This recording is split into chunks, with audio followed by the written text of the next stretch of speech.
الرحيم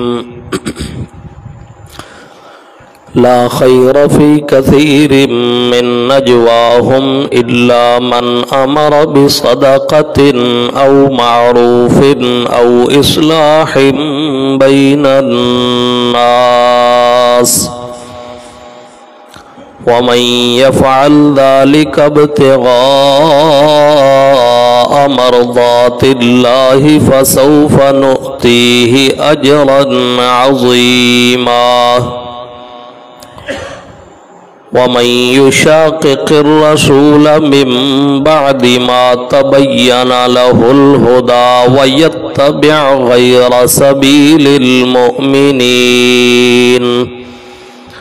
نوله ما تولى ونصله جهنم وساءت مصيرا صدق اللہ العظیم۔ سورہ نساء ہے 5واں پارہ اور سورۃ النساء کی آیت نمبر 114 اور 115 آپ کے سامنے تلاوت کی ہے۔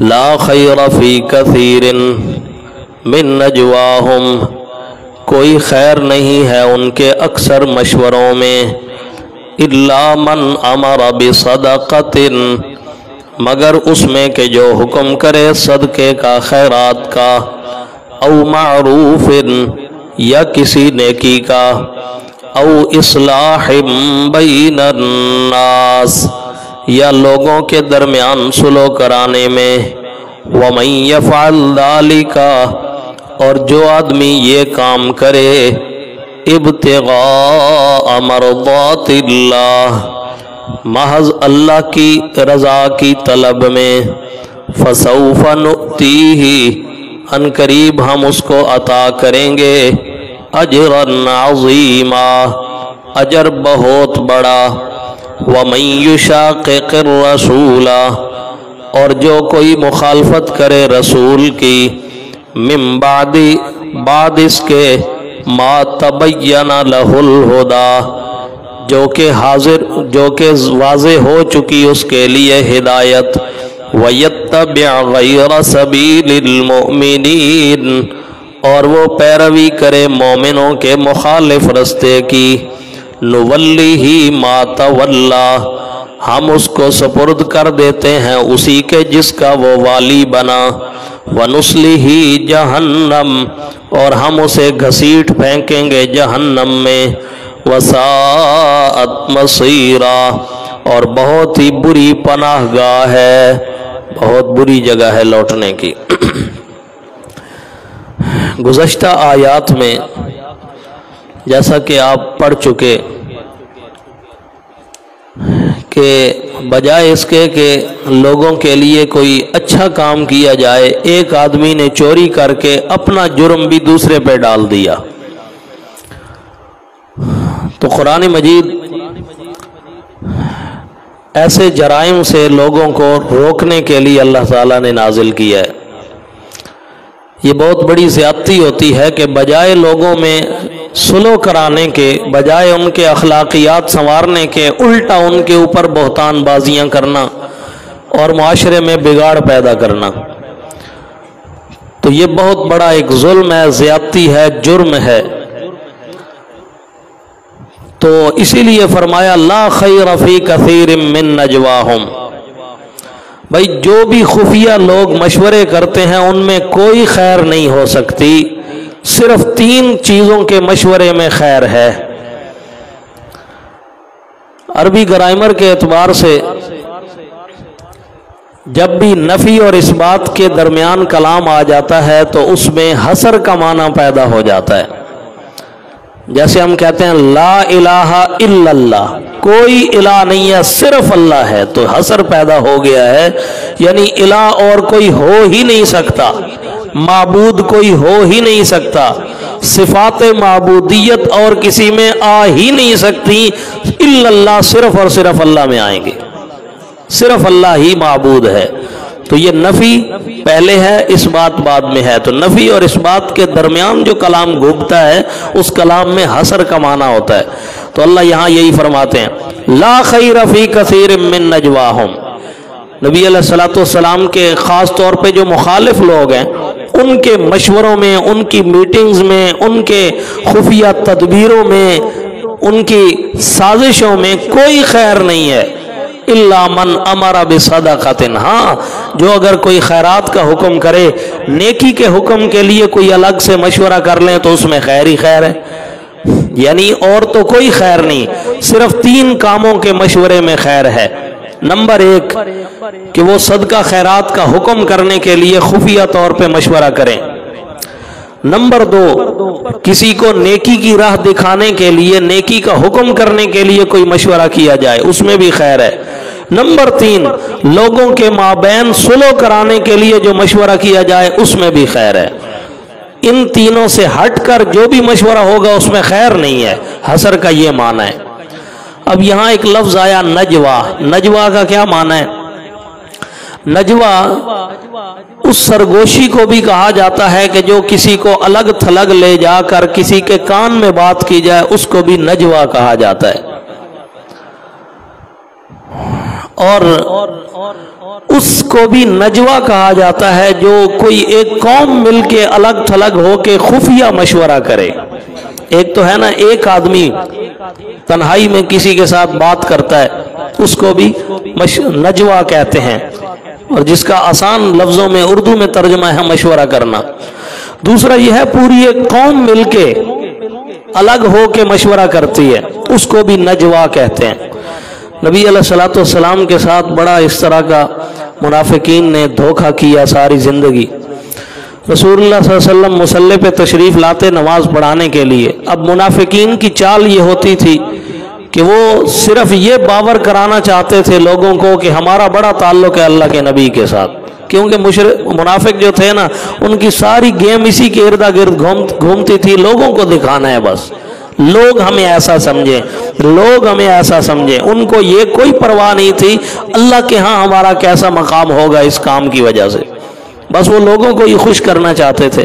تو رسول اللہ صلی اللہ علیہ وسلم مسجد میں تشریف لاتے، مکبر تکبیر کہہ دیتا، رسول اللہ مصلی پہ آ جاتے، نماز شروع ہی کرنے لگتے، ایک منافق دوڑتا ہوا آتا، یا رسول اللہ مجھے آپ سے ضروری کام ہے، سائیڈ پہ لے جاتا، اور اللہ کے نبی کا اخلاق دیکھو، بعض لوگوں کے بارے میں رسول اللہ کو بتا دیا گیا تھا منافق ہیں، لیکن اللہ کے نبی پھر بھی ان کو منہ پہ شرمسار نہیں کرتے تھے، لوگوں کے سامنے ان کو کسی قسم کی کوئی ڈانٹ نہیں، کوئی ڈپٹ نہیں، کوئی بے عزتی نہیں، کوئی انسلٹ نہیں۔ رسول اللہ وہ جیسے ہاتھ پکڑتے، ہم نے جی ضروری بات کرنی ہے، رسول اللہ چل پڑتے، مصلی چھوڑ دیتے۔ اب ایسی حالت میں مجھے کوئی کہے جب مکبر تکبیر کہہ چکا ہو، بے شک جتنا ضروری مسئلہ ہو، میں کیا کہوں گا؟ چھاڑے، تیرا کام نماز تو چوکھا ضروری ہے، ہم یہی کہتے ہیں، تیرا کام نماز سے زیادہ بڑھ کر اہم ہے، لیکن اللہ کے نبی کا اخلاق ہے نا، جس کی تربیت خود اللہ نے کی ہے۔ نبی کا دنیا میں کوئی استاذ نہیں ہوتا، یہی مطلب ہے امی کا، کہ جس نے دنیا میں کسی سے نہیں پڑھا ہے، ڈائریکٹ نبی کا رابطہ خدا کے ساتھ ہوتا ہے، تو اس کی تربیت اللہ نے کی ہے، اس لیے اس کے اخلاق میں کسی قسم کی سختی نہیں ہے۔ تو رسول اللہ چلے جاتے، اب وہ کان میں باتیں کرتا رہتا اور بے معنی گفتگو، فضول وقت ضائع کرتا، اس کے باوجود رسول اللہ اس کی بات توجہ سے سن کے پھر مصلی پہ تشریف لے آتے، نماز پڑھانی شروع کر دیتے۔ اچھا، اللہ تعالیٰ کو یہ بات پسند نہیں آئی۔ نبی علیہ الصلوۃ والسلام تو حیا کرتے ہیں نا، کسی کو شرمسار نہیں کرتے، کسی کو زچ نہیں کرتے، کوئی ہٹ نہیں کرتے، کوئی کسی قسم کی بے عزتی نہیں کرتے، لیکن اللہ تعالیٰ تو جانتا ہے دلوں کے بھید، اس کو تو پتہ ہے کہ رسول اللہ اندر اندر سے پریشان ضرور ہوتے ہیں، لیکن کوئی بات ان کو کرتے نہیں ہیں اپنے اخلاق کی مجبوری کی وجہ سے۔ تو اللہ تعالیٰ نے حکم نازل کر دیا، بھائی خبردار، جس نے میرے پیغمبر سے کوئی خفیہ بات کرنی ہو پہلے صدقہ دے۔ اب اللہ تعالیٰ علیم بذات الصدور ہے، جو سچے صحابہ تھے وہ تو خوشی سے رسول اللہ کو نذرانہ دے دیتے، صدقہ دے دیتے، اور وہ ایسا تنگ کرتے بھی نہیں تھے۔ अब ये जो थे मुनाफिक, और मुनाफिक की जान जाती है दो कामों की वजह से। जब माल खर्च करने का मौका आए मुनाफिक भाग जाएगा, जब जान खर्च करने का मौका आए जिहाद से भी भाग जाएंगे। अल्लाह ताला तो उनकी रगों से वाकिफ है ना, वो तो दिलों के भेद जानता है। 28वें पारे में जरा खोलिए, हवाला देख लीजिए। अल्लाह ताला ने हुक्म फरमा दिया, मेरे पैगंबर से कोई मशवरा करना चाहता है पहले सदका दे फिर जाके मशवरा करे। अब अल्लाह ने ये हुक्म नाजिल किया, सारे मुनाफिक भाग गए। फिर रसूलुल्लाह को उन्होंने इस तरह तंग नहीं किया कि मुसल्ले से ही उतार के ले जाएं। ये जरा हवाला देखो, फिर इस पर मैं बात करता हूँ। 28वां पारा है, दूसरा सफ़ा है इसका जी।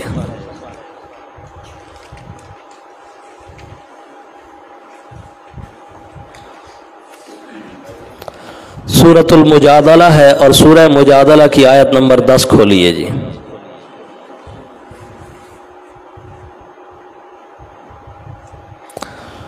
यहाँ उन्वान यही चल रहा है, बस मैंने सिर्फ हवाला दिखाना है सिर्फ। इन्नमन नजवा मिनश शैतान, सफ़ा नंबर 490 है। इन्नमन नजवा मिनश शैतान, बेशक सरगोशियाँ शैतान की तरफ से, लियहज़ुनल्लज़ीना आमनू, ताकि वो गमगीन करें उन लोगों को जो ईमान लाए। शैतान की तरफ से सरगोशियाँ कौन सी हैं? वही मुनाफिक जो रसूलुल्लाह को मुसल्ले से उतार के ले जाते थे, वो शैतान ही है ना। फरमाया ये नजवा, यहाँ लफ्ज़ भी नजवा आया है, ये सारी बहस मैं नजवा पे कर रहा हूँ, तो नजवा का लफ्ज़ आया। अल्लाह ने फरमाया ये जो खुफिया सरगोशियाँ कर रहे हैं ना, रसूलुल्लाह को मुसल्ले से ही ले जाते हैं, ये मोमिनों को गमगीन करने के लिए हैं, क्योंकि रसूलुल्लाह को अलग करके मुसलमानों को तकलीफ पहुँचाई जाती थी। हाँ जी, उनको पता था मुसलमानों को भी कि ये खामखा वक़्त ज़ाया कर रहे हैं। बाज़ लोगों के बारे में इल्म था, तो सहाबा इंतजार में खड़े होते थे, वो रसूलुल्लाह को ले जाते अलग बात करने के लिए। फरमाया लैसा बिज़ाररिहिम शैअन इल्ला बिइज़्निल्लाह, नहीं है उनके तकलीफ पहुंचाने में कुछ भी इल्ला बिइज़्निल्लाह, मगर जब अल्लाह की इज़्न हो।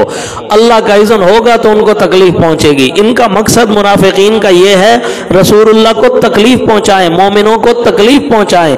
अल्लाह कहते हैं उनको तकलीफ अगर पहुंचेगी तो अल्लाह के इज़्न से पहुंचेगी, तुम्हारे मशवरों से, तुम्हारी तदबीरों से तकलीफ उनको नहीं पहुंच सकती। आगे वअलल्लाहि फल्यतवक्कलिल मुमिनून, मोमिनों को चाहिए अल्लाह ही पर भरोसा करें। ये अगला सफ़ा देखिए, एक आयत और देख लीजिए,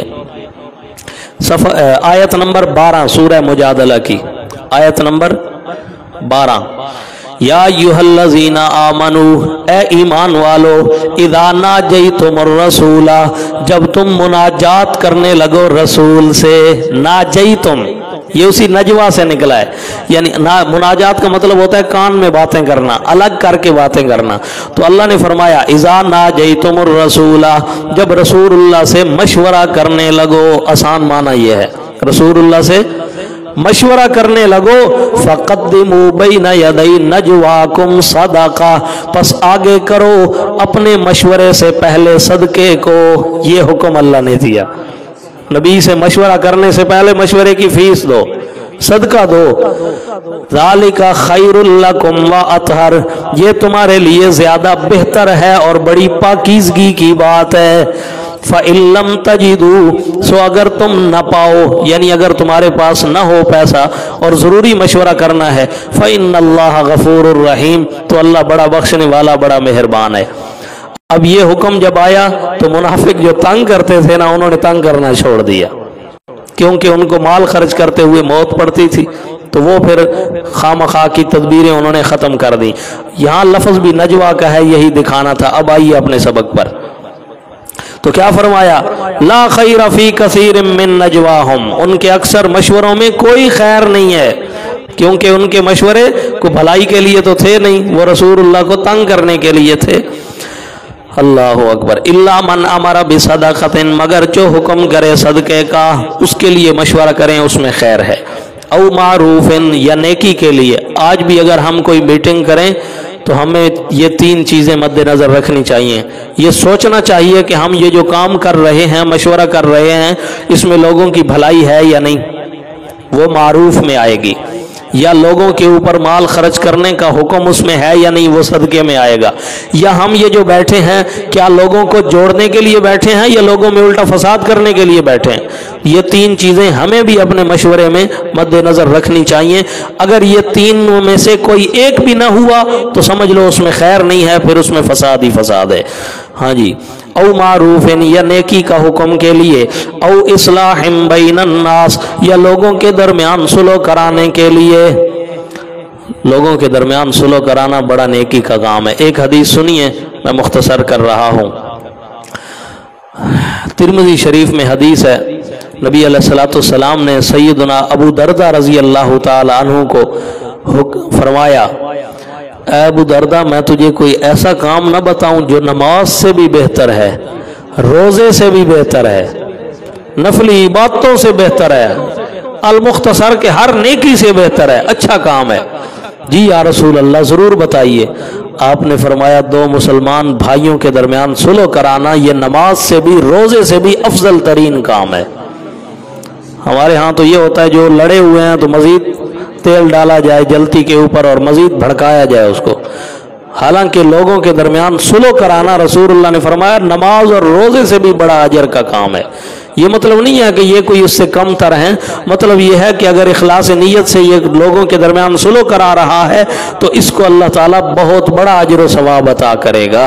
तो ये है जी सुलह कराने की फजीलत। वमन यफ़अल ज़ालिका, और एक फजीलत यहाँ जिक्र है, इसको भी देखो। एक तो हदीस से आपने सुनी है, एक यहाँ भी सुनी है कि जो ये तीन काम करे, सदके का हुक्म करने के लिए मीटिंग करे, नेकी के हुक्म के लिए मीटिंग करे, लोगों के दरमियान सुलह कराने के लिए मीटिंग करे, उसकी फजीलत इस आयत में भी है। वमन यफ़अल ज़ालिका, और जो कोई ये काम करे इब्तिग़ाअ मरज़ातिल्लाह, अल्लाह की रज़ा की तलब के लिए, फ़सौफ़ नुअतीहि अजरन अज़ीमा, अनकरीब हम उसको अता करेंगे अजर बहुत बड़ा। कुरान ने भी वादा किया उसको बहुत बड़ा अजर होगा। और ये वहाँ बात की जाती है जो शुमारे में ना आता हो। अगर शुमारे में आ जाता तो अल्लाह ताला गिनती के लफ्ज़ जिक्र कर देते, फरमाया अजरन अज़ीमा, वो शुमार से बाहर है, हम उसको इतना बड़ा अजर अता करेंगे। यहाँ से एक हदीस याद आई, अबू दाऊद शरीफ में हदीस है, नबी अलैहिस्सलाम ने फरमाया क़यामत के दिन एक बंदे को लाया जाएगा जिसका हक मारा होगा एक बंदे ने, अब उस मुजरिम को भी लाया जाएगा। अल्लाह ताला ये जो मजलूम आदमी है इसको बड़े खूबसूरत बागात का नज़ारा कराएगा, जन्नत के बागात का। बंदा हैरान होगा, या अल्लाह ये किसके लिए हैं? नबियों के लिए होंगे? नहीं मेरे बंदे, नबियों के लिए या नहीं है। फिर शहीदों के लिए होंगे? ना ना, शहीदों के लिए भी नहीं। अच्छा, फिर बड़े मुत्तकी परहेजगार मुबल्लिगीन, हाँ जी, उलमा के लिए होंगे? फरमाया नहीं, उनके लिए भी नहीं। सदका खैरात के लिए होंगे? जी, उनका भी अजर नहीं है ये बागात। या अल्लाह फिर किन के लिए हैं? अल्लाह खुद तरगीब देंगे, जो किसी को दिल से मुआफ़ करके भाई के साथ सुलह कर लेगा ये उनके लिए। अब ये अल्लाह ताला तरगीब क्यों दिलाएंगे? क्योंकि इसका हक मारा है दूसरे ने, और अल्लाह अपनी रहमत से उस दूसरे की भी मग़फ़िरत करना चाहता है, तो अल्लाह खुद उसके ज़हन में बात डाल देगा, अपने भाई को माफ़ कर दे। वो जैसे ही माफ़ करेगा अल्लाह ताला कहेंगे अब जा, तेरे लिए भी ये बागात हैं, जिसको तूने माफ़ किया उसके लिए भी है। तो ये इतनी बड़ी नेकी है। तो ये क्या है? सुलह। इसीलिए फरमाया फसौफ़ नुअतीहि अजरन अज़ीमा, हम अता करेंगे उसको अजर बहुत बड़ा। वमन युशाक़िक़िर रसूल, और जो रसूल की मुखालफत करे, हाँ जी, तकलीफ पहुँचाए, मिन बादि मा तबय्यन लहुल हुदा, बाद इसके कि उसके सामने हिदायत की राह बिल्कुल वाज़ेह हो चुकी है, वयत्तबि गैर सबीलिल मुमिनीन, और मोमिनों की राह से हटकर कोई और राह तलाश करे, नुवल्लिही मा तवल्ला, हम कहते हैं जाने दो इसको जहाँ जाता है। इसका उर्दू में तर्जुमा ये है, नुवल्लिही मा तवल्ला, जहाँ जाता है जाए, वनुस्लीही जहन्नम, हम उसको अनकरीब जहन्नम में घसीट कर डालेंगे। नुस्ली का माना होता है, एक होता है फेंकना, वो है हम उसको दाखिल कर देंगे। यहाँ नुस्ली, इसका माना यह है हम फरिश्तों को हुक्म करेंगे, पाँव से पकड़ के मुंह से ऊंधे मुंह घसीट के डाला जाएगा जहन्नम में। ये मतलब है नुस्ली ही जहन्नम। اس سے یہ بھی پتہ چل گیا مسلمانوں کے درمیان اتحاد پیدا کرنے کی کتنی برکات ہیں۔ صلح میں بھی اتحاد ہی ہوتا ہے، گویا کہ اس آیت کا بھی یہ بھی تشریح ہے پچھلی آیت کی، مزید وضاحت ہے کہ اتحاد پیدا کرنا چاہیے، مسلمانوں کی راہ سے ہٹ کر کوئی نیا اپنی طرف سے فرقہ نہیں نکالنا چاہیے، مسلمانوں میں دراڑیں نہیں ڈالنی چاہیے، جماعت سے ہٹنا نہیں چاہیے۔ جو ایک اہل حق کی جماعت سے ہٹتا ہے، یتبع غیر سبیل المؤمنین، جو سچے مومن ہیں ان کی راہ سے ہٹ کر کوئی اور کام کرتا ہے، کوئی اور راہ تلاش کرتا ہے، اللہ کہتا ہے نولہ ما تولی، ہم اس کو کہتے ہیں جا جہاں جانا ہے، ونصلہ جہنم، ہم اس کو جہنم میں پھینکیں گے، وساءت مصیرا، اور بہت بڑی بری لوٹنے کی جگہ ہے، بہت گندی جگہ ہے جہنم، اعاذنا اللہ منہ، اللہ تعالی ہم سب کو اس سے محفوظ رکھے۔ ہاں جی، تو یہ ہے جی کہ مسلمانوں میں اتحاد ہونا چاہیے، مسلمانوں میں یونٹی ہونی چاہیے، اتحاد ہونا چاہیے، مخالفت نہیں ہونی چاہیے۔ اسی سے علماء کرام نے اجماع کو دلیل بنایا ہے، اسی آیت سے، کہ اجماع موحدین، مسلمین، مؤمنین وہ بھی حجت شرعی ہے باقاعدہ، جس بات پر مسلمانوں کا اجماع ہو جائے، اکٹھ ہو جائے، وہ کام بھی بالکل اسی طرح ضروری ہو جاتا ہے جس طرح کہ ایک واجب امر ضروری ہوتا ہے۔ لہٰذا مسلمانوں کے اجماع کی جو مخالفت کرے گا، مثال کے طور پہ اب داڑھی کے اوپر تمام مومنین کا اجماع ہے، پوری امت کا اجماع ہے کہ اس کا رکھنا واجب ہے۔ اب جو یہ کہے گا کہ واجب نہیں ہے، ایک ہے نہیں رکھتا گناہگار اپنے آپ کو سمجھ رہا ہے، وہ الگ مسئلہ ہے۔ ایک آدمی یہ کہتا ہے کہ یہ داڑھی اسلام میں نہیں ہے، جس طرح کے بعض لوگ ہیں اس معاشرے میں پائے جاتے ہیں جو بالکل اس کے وجود کے ہی قائل نہیں ہے ہی نہیں جی۔ اب وہ کیا ہے؟ یتبع غیر سبیل المؤمنین، اجماع سے طے شدہ مسئلے کی مخالفت کر رہا ہے، لہٰذا اس کے لیے یہ وعید ہے۔ اللہ تعالی ہم سب کو عمل کی توفیق دے۔ الحمد